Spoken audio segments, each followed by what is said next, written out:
A Catedral FM apresenta Encontro com a Justiça. Boa noite, ouvintes da Rádio Catedral FM 106.7. Estamos começando agora o nosso Encontro com a Justiça. E você, ouvinte, é nosso convidado para participar deste programa através do telefone 3231-3560 e o WhatsApp, que fica aqui tocando no nosso ouvido toda hora, porque é importante a sua participação. O WhatsApp é o 986852455. Pode mandar também por e-mail e nós responderemos a você. O e-mail é atendimento@radiocatedral.com.br. Depois de ouvir aqui as palavras sábias e orientadoras do nosso cardeal arcebispo Dom Orani Tempesta, a quem agradecemos pela sessão deste horário, para que nós, do Judiciário, possamos ir ao encontro de você, ouvinte da Rádio Catedral, jurisdicionado, para conversar sobre direito, sobre justiça e esclarecer as suas dúvidas. Participe do nosso programa. Obrigado também ao vigário episcopal, o cônego Marcos William Bernardo, que tão gentilmente nos cedeu esse horário aqui. Agora, um abraço ao Padre Omar. Sabe por quê, Damasceno? Padre Omar vai participar do nosso programa porque ele agora se especializou em mediação. Eu encontrei com ele e ele, aliás, ele vive ligadinho no nosso programa, por isso estou dando um abraço especial. E ele está divulgando o nosso programa no WhatsApp de todos os padres do Rio de Janeiro. Sinal que os padres estão ligadinhos em Justiça e Direito, em Encontro com a Justiça, que tem a participação privilegiada do desembargador João Batista Damasceno, desembargador Antônio Carlos Esteves, que hoje não estará entre nós em razão do seu problema de saúde, mas está ligadinho aqui na Rádio Catedral, e claro, da luz que ilumina esse nosso programa, a jornalista Cláudia Cataldi, com a sua inteligência e com a sua coluna, a coluna mais lida dos jornais do Rio de Janeiro, nem o Fluminense. Não percam a coluna de Cláudia Cataldi. O nosso convidado de hoje é um convidado muito querido, muito admirado por todos nós, é o advogado Antônio Pedro de Lima Pellegrino.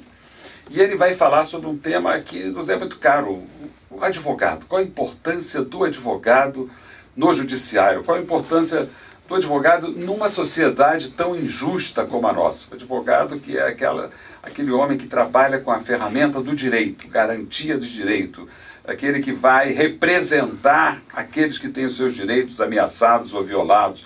Vai falar sobre a formação dos advogados, ele que é um advogado tributarista, especializado em imposto sobre serviço de qualquer natureza, né? Isso é tão importante para nós que estamos com a carga tributária tão grande. Autor de artigos como Sentença Parcial, escrito em parceria com o colega e tão querido juiz Luiz Roberto Ayub, também com artigos publicados na revista da Emerge, e estamos muito felizes, muito contentes com a sua presença aqui no nosso programa. Boa noite, doutor Antônio Pedro Pellegrino. Boa noite, desembargador Ciro Darlan. Boa noite, desembargador Damasceno, Cláudia, dando toque feminino importantíssimo ao programa. Queria dizer da minha satisfação, boa noite, queridos ouvintes, e queria falar da minha satisfação com o convite e honra de participar de um programa que tem como função primordial aproximar as pessoas do Poder Judiciário, né? Uma função tão nobre e importante nos dias atuais. Doutor Pellegrino, o senhor falou aí da importância de termos aqui uma mulher, e deveríamos ter mais mulheres, porque deveríamos buscar a igualdade. Nós somos aqui 3 homens, nós 3 desembargadores, e apenas uma mulher. Deveríamos ter 3 homens e 3 mulheres. Isso porque, mais do que nunca, nós estamos vivendo momentos de trevas na nossa sociedade. Muito recentemente, um deputado federal ofendeu as mulheres, dizendo que tinha 5 filhos. 4 homens e uma, por sua fraqueza, nasceu mulher. Uma ofensa inominável, dentre outras ofensas que esse cidadão provocou com diversas categorias respeitáveis da nossa sociedade. Um ator global também faltou com respeito a uma funcionária que estava fazendo o seu trabalho e sofreu o castigo merecido e a reprovação da sociedade. Enfim, qual a importância do trabalho da mulher advogada, professor? A mulher advogada assume nesse contexto de fascismo em que nós estamos vivendo um papel relevantíssimo. Primeiro eu queria designar o que eu entendo por fascismo, né? A cada dia mais cresce esse discurso de que nós estamos num momento conturbado, em que nós não conseguimos dialogar com as nossas diferenças, com o nosso diferente. Então fascismo, na minha concepção, na minha humilde concepção, significa o seguinte: não conseguir conviver com a diferença e transformar automaticamente a diferença no meu inimigo. E essa transformação da diferença em inimigo faz com que eu queira eliminar esse meu inimigo. E aí você pode incluir nesse discurso basicamente todas as minorias oprimidas na nossa sociedade atualmente, sejam os negros, movimento LGBT e as mulheres, porque sempre foram objetos de muita perseguição, seja no mercado de trabalho, seja na sociedade como um todo. Então, do ponto de vista estritamente jurídico, as mulheres são importantes porque elas justamente trazem essa característica do diferente para uma cultura que é majoritariamente machista. Né? Você vê muitos escritórios, não só no judiciário, mas muitos escritórios de advocacia, principalmente na área do contencioso civil, que é para o que o ouvinte entenda, é a área que trabalha com processos judiciais, são majoritariamente compostos por homens, né? E as mulheres às vezes ficam muito prejudicadas por falta de espaço. Mas, doutor Pereira, o senhor traz uma questão muito relevante, que é a eliminação do outro pela sua diferença. No Brasil, em 1910, elaborou-se um projeto de extermínio dos índios. E a ideia era colocar, a questão indígena passou para o Ministério da Agricultura, e a ideia era colocar lavradores, trabalhadores agrícolas, perto das colônias indígenas, perto das aldeias indígenas, a fim de que os homens fizessem sexo com as índias e com isso eliminasse a cultura indígena. Né? Mas pelo próprio machismo, pela própria incapacidade dos homens de cuidar dos filhos, eles faziam os filhos com as índias e saíam. E deixavam lá, não o que se pretendia que fosse um brasileirinho, mas deixava um brasileiro índio. Né? E a população indígena, ao invés de diminuir, aumentou. Né? Nós temos no Brasil hoje outros projetos de eliminação, né, de pessoas. Né? O senhor acha que neste momento em que o Estado assaca contra os direitos, assaca contra a sociedade há de buscar reagir, né? E aí eu vou lembrar de Shakespeare, né? no Rei Henrique IV, a peça Rei Henrique IV, em que um dos conspiradores vai ser a primeira coisa que nós faremos será eliminar os defensores do povo. Esse é um risco que os advogados sofrem no presente momento, como sofreram durante a ditadura militar, né, de represálias em decorrência de defenderem os interesses do povo? Sem dúvida nenhuma, desembargador Damasceno. Eu acho que a classe dos advogados é um reflexo da nossa sociedade. Então, ela é muito influenciada pela alienação política que predomina no nosso sistema capitalista de hoje em dia. Por quê? Porque nós vivemos numa sociedade extremamente consumista. E o consumismo abole a autocrítica, a capacidade de autocrítica. Os advogados perderam, muitos, é óbvio que isso não é a maioria, mas muita gente perdeu a capacidade de ter a noção de que são pessoas históricas, são sujeitos históricos e que podem transformar, através das ferramentas de luta, através dos movimentos sociais, o rumo de nossa história. Então a situação fica da seguinte forma: para que a gente vai à rua se não tem jeito de mudar ao nosso mundo, a nossa sociedade em que a gente vive? Vamos ficar em casa, vamos ficar muito preso à questão técnica do direito, não vamos mexer com política, porque isso não vai dar em lugar nenhum. Então o que acontece é que são espaços de luta dentro da entidade de classe, da nossa entidade de classe, são ocupados como na política, como no judiciário, por pessoas que gostam disso e nem sempre são bem intencionadas, desembargador Ciro Darlan. Então, isso gera uma situação muito preocupante, que é a alienação que serve aos interesses da nossa sociedade, porque eles querem, o consumismo ele trabalha nisso muito fortemente, ele quer que nós não sejamos críticos, porque tem aquela velha história do passeio socrático, né, que o Sócrates ia ao centro comercial de Atenas e ficava vendo as coisas nas lojas, e eu estou aqui passeando para ver quanta coisa existe que eu não preciso para ser feliz. Hoje em dia... Mas fazer isso no shopping pois também, no shopping, exatamente. Hoje em dia não se faz mais isso. A gente não tem esse senso crítico, esse senso de autocrítica. Isso falta muito, em grande parte, à classe dos advogados. É óbvio que há uma militância, principalmente no campo da advocacia popular, nos movimentos sociais, e aqui eu cito nominalmente o Movimento dos Trabalhadores Rurais Sem Terra, que tem uma importância fundamental no nosso país, que é uma importância inclusive para o sistema capitalista, porque o capitalismo é péssimo ter propriedade improdutiva. A gente precisa distribuir a terra para quem não tem. Isso o MST é óbvio, que o MST aqui e acolá comete exageros, mas quem não os comete... Entendeu? Então o judiciário tem um... Só o desembargador Ciro Darlan. Esse homem comedido que está aqui desse lado. Então a advocacia popular, a advocacia pro bono também tem um papel muito relevante nesse sentido de resgatar da obscuridade essas minorias que são oprimidas diuturnamente na nossa sociedade. Eu estava aqui...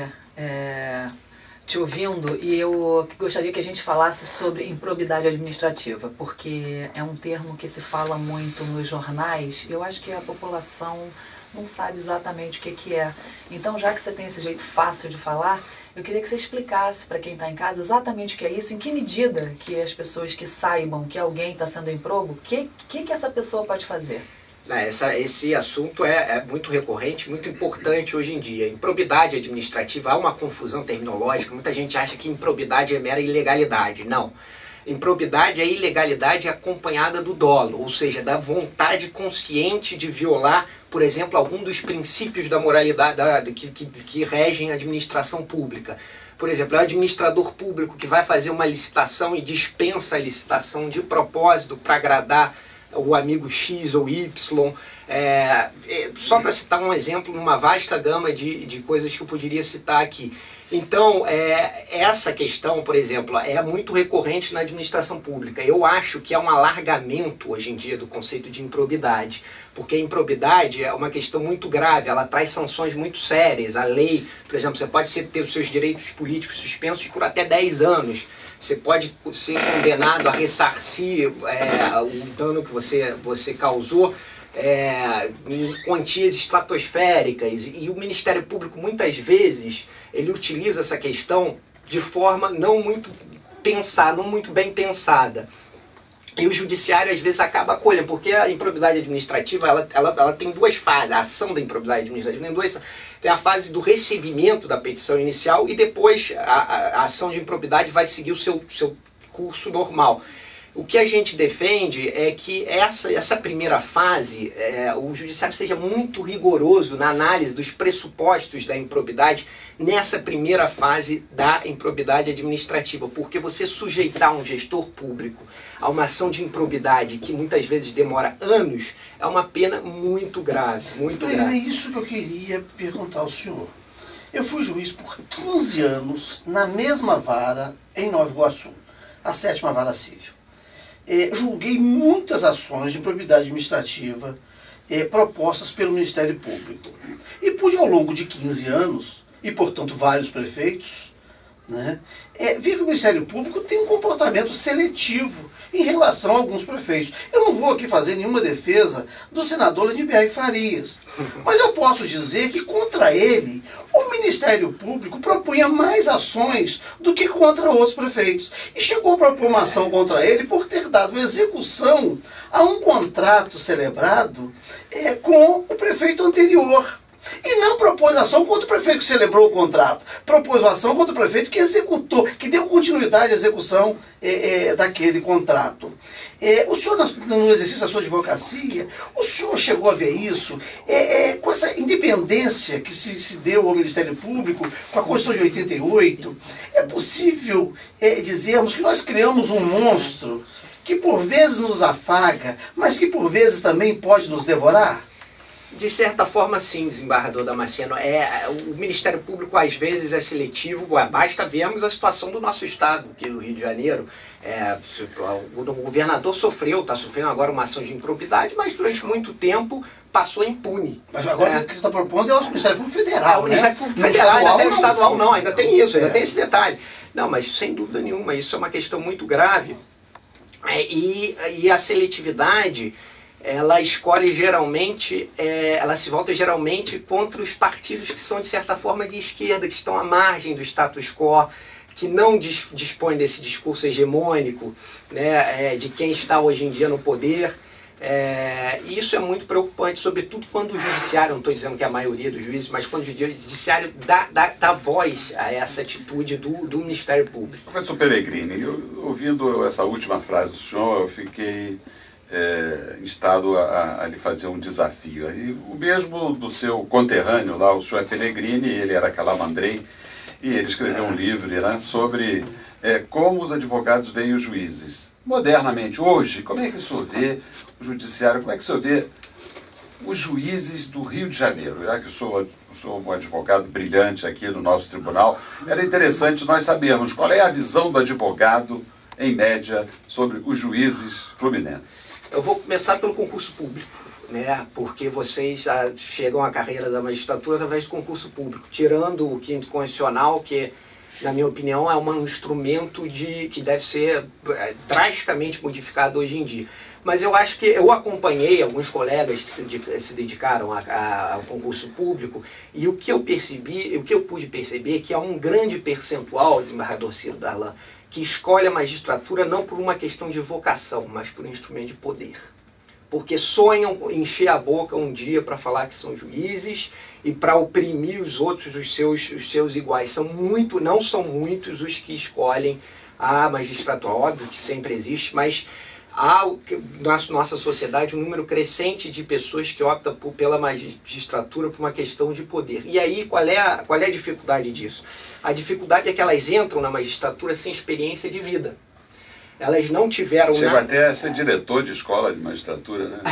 Teve um caso até, desculpa, doutor Pellegrini, que ele está fazendo uma colaboração, de um diretor de escola que nunca deu uma aula, nunca fez uma palestra, nunca fez uma conferência, nunca participou de um programa de rádio como esse, né? E segundo alguns, nunca entrou numa sala de aula nem para estudar, né? Mas ele está fazendo essa provocação, que ele queria que eu dissesse isso, mas está dito. O senhor pode, desculpa ter interrompido, o senhor pode continuar a resposta. Desculpa interromper. Mas então é isso que eu sempre digo, por exemplo, colegas que querem se dedicar a magistratura, eu falo, ainda que vocês queiram ser juízes, busquem passar uma época, um curto espaço de tempo em escritórios de advocacia para vocês perceberem como é sofrida a vida do advogado. Como eles têm que ficar sujeitos a uma série de pressões e tal, porque aí quando eles chegarem ao cargo da magistratura, virarem juízes e tal, eles vão trabalhar isso de uma forma mais cordial, eles vão ter uma relação. Eu sei que é difícil, tem advogado para burro hoje em dia, e muitas vezes eles abusam do direito de defesa, praticam litigância de má-fé, muito embora isso seja uma minoria, quero acreditar eu. É verdade. Mas enfim, o juiz, quando se prepara, tem experiência de vida, ele fica mais preparado para decidir determinadas causas, por exemplo, direito de família, que é uma questão muito, muito delicada na vida de todo mundo. E eu acho que é importante, antes de se preparar para a magistratura, passar por essa experiência, seja em escritório de advocacia, seja em outras áreas do direito. Agora, de um modo geral, eu vejo a magistratura do Estado do Rio de Janeiro, pelo menos os juízes com os quais eu tenho relacionamento, uma situação boa, uma magistratura qualificada tecnicamente, muito embora essa questão do quinto constitucional eu acho que tem que ser remodelada. Eu acho a ideia em abstrato muito boa, que é oxigenar o poder judiciário com outras formas de pensamento, com outras bagagens, só que isso está virando um instrumento político de politicagem. E isso é realmente muito nocivo à nossa democracia, muito nocivo. Vamos fazer um pequeno intervalo. Hoje, ouvintes do Encontro com a Justiça, o nosso entrevistado é o advogado Dr. Antônio Pedro Pellegrini.